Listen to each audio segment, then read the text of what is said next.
The sun glistens over the deep blue water of my backyard pool, sending ripples of light dancing across the surface. I sink into a lounge chair, taking a deep breath of the warm summer air. This home, my home, is my sanctuary, my retreat after years of hard work. The HOA has always been a nuisance, but I've learned to keep my head down, pay my dues, and avoid their drama. That is, until now. A strange feeling gnaws at me, an unease I can't shake. Lately, I've been noticing small things out of place. Wet footprints near the deck when I haven't been swimming, the faint smell of sunscreen lingering in the air. First, I brush it off. Maybe a stray animal got too close to the water, maybe it's just my imagination. But then I find a pool float, a bright pink flamingo, bobbing at the edge of the deep end. I don't own a pink flamingo. My stomach tightens. Something isn't right. I glance over at the towering houses that line the cul-de-sac, their pristine driveways and manicured lawns hiding the ugly truth of this neighborhood. Ever since I moved in, the HOA has treated me like I don't belong. The side eyes at meetings, the unnecessary fines, the way some of my neighbors lock their car doors when I walk by. They don't say it out loud, but I know what they're thinking. And then there's her, Karen, the self-proclaimed queen of the HOA, with her icy blonde bob and ever-present designer sunglasses. She has a habit of checking in on properties she deems unworthy, always looking for a reason to issue a violation. And I, apparently, am her latest obsession. I first noticed her watching from her upstairs window, her eyes following me as I swam laps.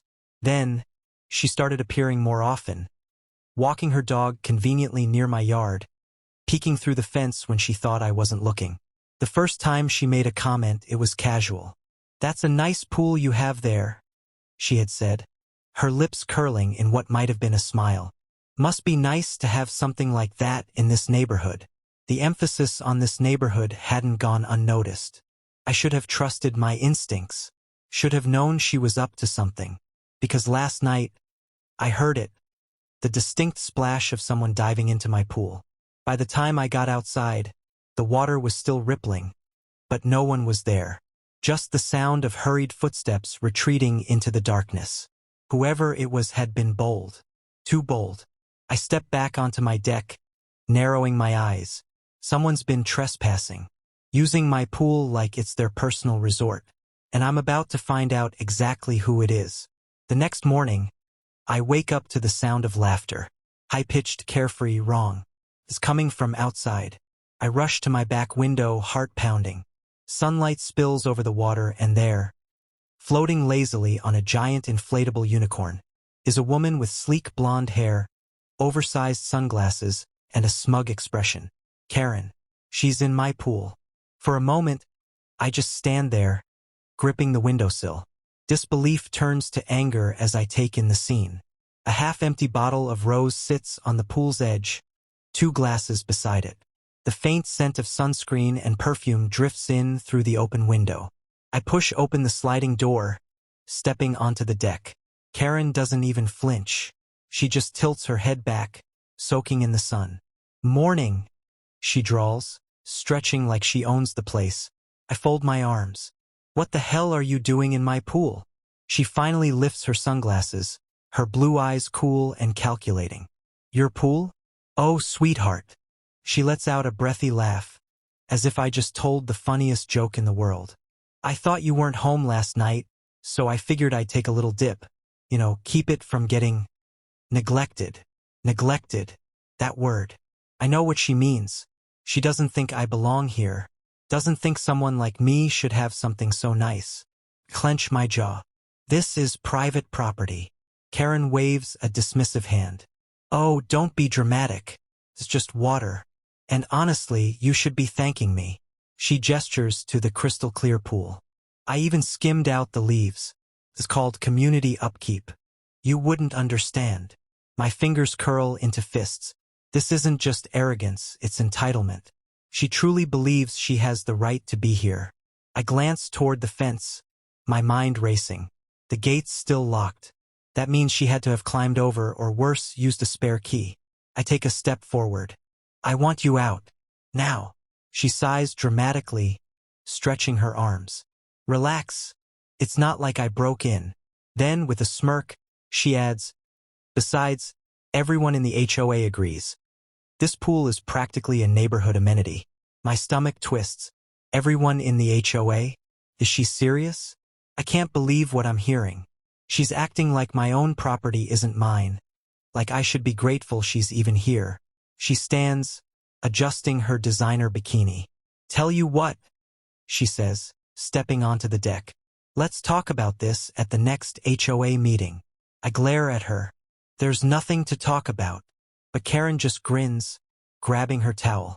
Oh, honey, she purrs, walking past me like she hasn't just trespassed. You'll see. I watch her go, rage simmering beneath my skin. This isn't over. Not by a long shot. The next morning, I install a security camera facing the pool. If Karen thinks she can treat my property like a public resort, she has another thing coming. By the afternoon, I have my proof. The footage is undeniable. Karen and two of her equally entitled friends climbing over my fence, laughing like it's a game. They splash in my pool, sip rose, and lounge on floats I never bought. One of them even rifles through my outdoor storage, grabbing my towels like they belong to her. This is trespassing. I march to Karen's house, fists clenched. She opens the door with a slow, lazy smile, as if she's been expecting me. Well, if it isn't the neighborhood's most dramatic homeowner, she says, leaning against the frame. What can I do for you? I pull out my phone and play the footage. The color drains from her face, but only for a second. Then, she recovers, letting out a sharp laugh. Oh, please, she scoffs. It's just a pool. We weren't hurting anyone. I keep my voice steady. You broke in. That's trespassing. She waves a manicured hand. Relax, sweetheart. We all contribute to this community. And besides, she tilts her head, eyes glinting. You should really be careful throwing around accusations. The HOA doesn't take kindly to troublemakers. There it is. The threat. I tighten my grip on my phone. Troublemaker? I own this house just like you. I pay my dues. But somehow, that's never enough for people like you. Is it? Karen's lips twitch, but she doesn't deny it. Instead, she crosses her arms. Let's be real, honey. If you really wanted to fit in, you wouldn't be making such a fuss over something so small. So small. I stare at her, fury boiling under my skin. She's not even trying to hide it anymore. She genuinely believes I shouldn't have what she has. That my boundaries don't matter. That my voice doesn't matter. I take a slow breath. This is your last warning. I say, my voice even. Stay off my property. Karen just smirks. Or what? I don't answer. I don't need to, because I have a plan. That evening, I attend the HOA meeting, armed with my security footage. I don't say a word as Karen sits at the head of the table, playing her role as the perfect, upstanding community leader. But when the floor opens for concerns, I stand. I'd like to address unauthorized use of private property. I say, my voice carrying through the room. Specifically, my pool. Karen shifts in her seat. Oh, for God's sake. I press play. The footage speaks for itself. The gasps around the room are satisfying. Some whisper, others murmur in shock. Even a few HOA members, the ones who usually turn a blind eye to Karen's antics, look uncomfortable. Karen stiffens. This is ridiculous, she snaps, her voice suddenly shrill. We were just borrowing the space. Borrowing? I repeat, my eyebrows raised. Did you ask me? She flounders. I mean, we thought. I fold my arms. And when I confronted you, you threatened me. Tried to intimidate me into letting it slide. A tense silence falls over the room. Then, someone clears their throat. Karen. A voice speaks up, Mr. Dawson, one of the older board members. This is serious. If he wanted, he could press charges. Karen laughs, but it's forced. Oh, come on. It's just a pool. Dawson doesn't look convinced. Neither do several others. I lean forward. So, let me ask you all this. If I climbed over your fence, drank your wine, used your belongings without asking, would that be just borrowing? More murmurs. Heads shake. Karen glares at me, her eyes narrowing. You're really making this a thing, aren't you? Oh, it's already a thing, I say, meeting her gaze. And it's not over. Because if Karen wants to play games, I'll make damn sure she loses. Karen's mask is slipping. She forces out a laugh, but it sounds brittle. This is absurd, she says, scanning the room for support. You're all seriously upset over a pool? The HOA board isn't giving her the reaction she wants. Some of them shift uncomfortably, avoiding her gaze. Even her usual enablers are quiet. Mr. Dawson is rubbing his temple like he regrets ever showing up. But Karen isn't done. She straightens, regaining her composure. You know what? She says, flipping her hair over one shoulder. Fine, let's talk about your violations. She turns to me, her smirk returning. Since you're so obsessed with rules, maybe we should take a closer look at your property. I don't flinch, but my pulse ticks up. Here it comes. Karen pulls a folder from her designer tote and dramatically flips it open. Your fence is 2 inches taller than regulations allow. That's a fine. Your grass was ½ an inch over the limit last month. That's another fine. Oh, and let's not forget the unauthorized structure in your backyard. She wags a manicured finger. That little shed you built? Unapproved. A murmur spreads through the room. Karen leans in, lowering her voice just enough to sound like she's delivering a devastating blow. Honestly, sweetheart, if I didn't know any better, I'd think you weren't reading the guidelines. She smiles, tilting her head. Or maybe you just don't care about following the rules. There it is. The double standard. The coded language. The unspoken truth beneath her words. You don't belong here. I take a slow breath, keeping my expression neutral. So let me get this straight, I say. You broke into my property, trespassed, stole my belongings, and your response is to try and punish me. Karen shrugs. Rules are rules. I glance around the room, letting the silence stretch. Funny, I say.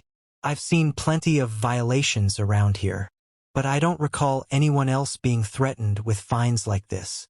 I turn to Mr. Dawson. Remember when Karen's husband built that outdoor bar without approval? No fines. And didn't the Thompsons have an unregistered hot tub for 2 years? No fines. I look back at Karen, my voice calm but pointed. But my fence? My grass? Suddenly, that's an issue. Karen's smile tightens.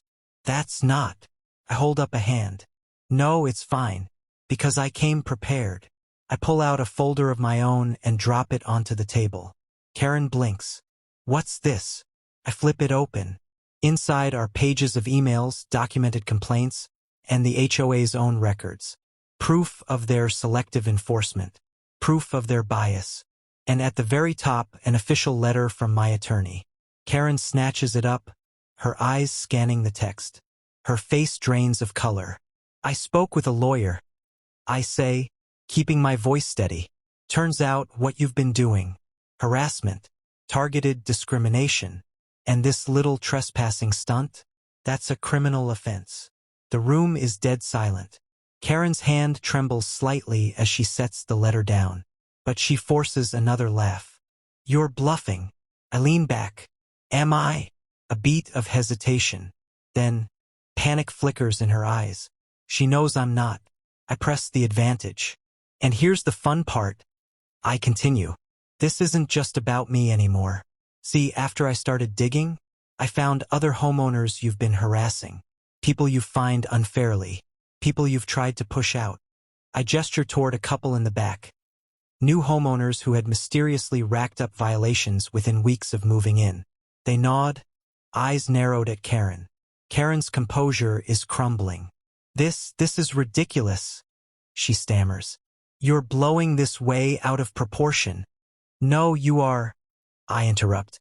And now, the HOA is going to have a very serious choice to make. I glance around the room. You all know what she's been doing. If you back her, you're complicit.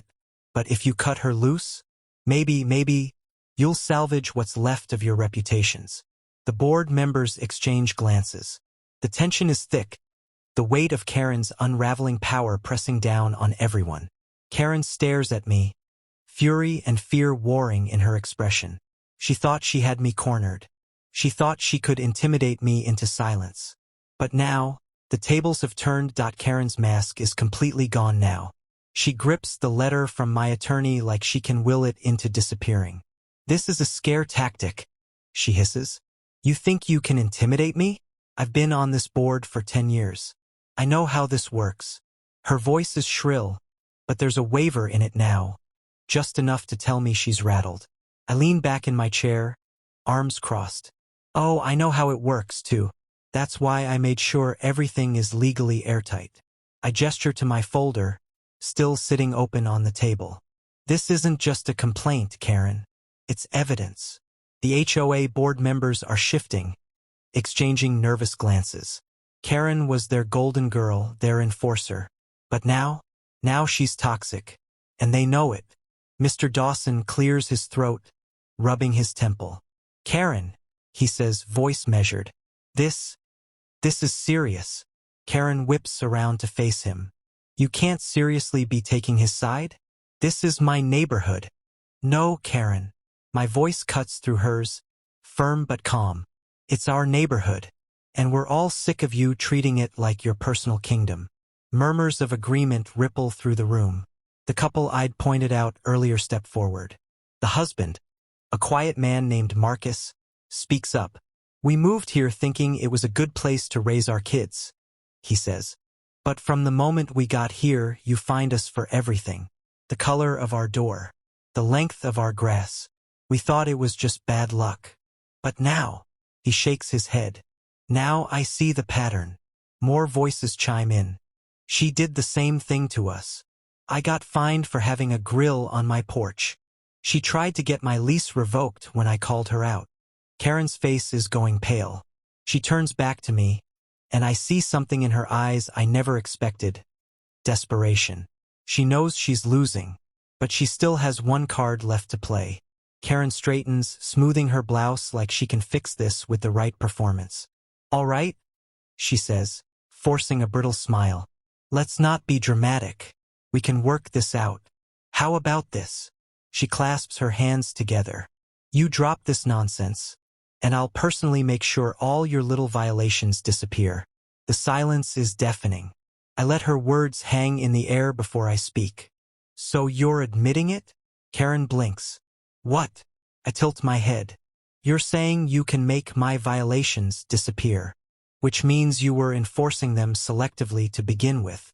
Karen's mouth opens, closes. The trap is set. And then, actually, a new voice speaks up. There's something else you all need to see. All heads turn. It's Samantha, a local real estate agent who owns multiple properties in the neighborhood. She steps forward, holding up a tablet. I installed cameras after Karen tried to fine me for a trash violation. Even though the garbage truck had just come through, she taps the screen. A video starts playing. Karen, standing on someone's porch, slipping a notice of violation into the mailbox. But here's the problem. There's nothing wrong with the house. No trash. No violations. Just Karen manufacturing a reason to fine someone. The room collectively inhales. Samantha swipes to the next clip. Another homeowner.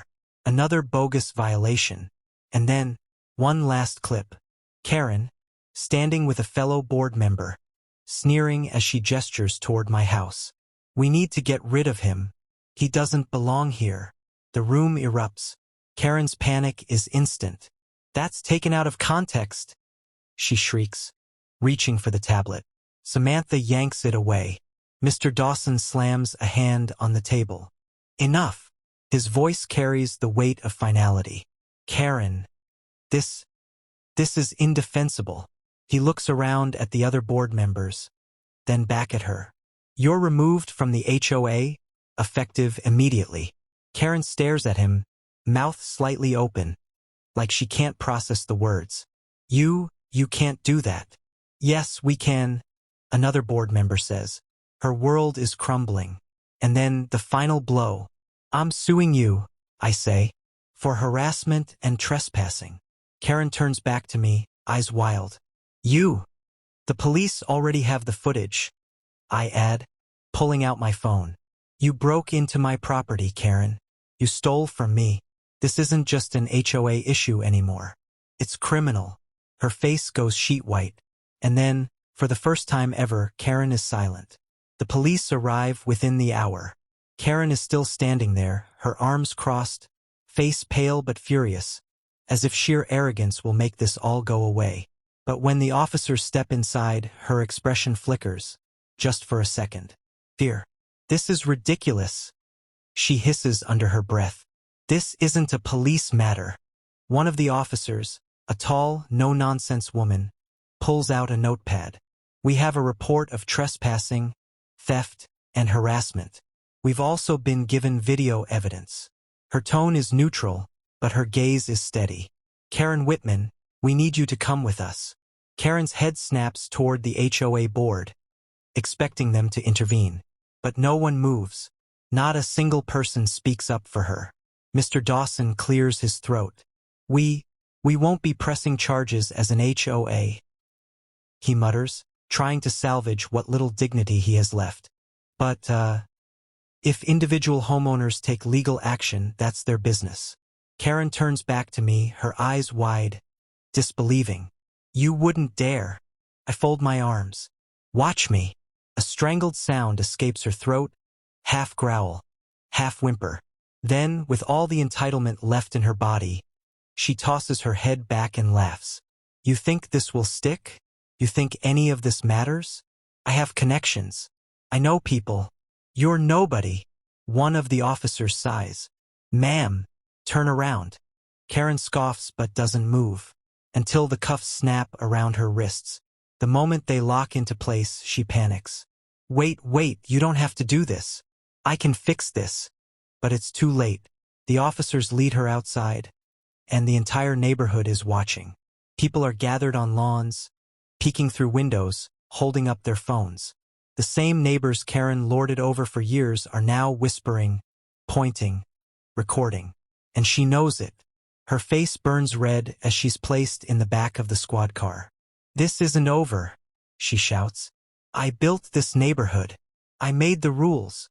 The officer shuts the door. And just like that, Karen is gone. Aftermath. Takes weeks for the fallout to fully unfold. Karen is officially removed from the HOA, but the damage she left behind is undeniable. The board is forced to go through years of complaints, refund unfair fines, and apologize to families she targeted. And me? I follow through with my lawsuit.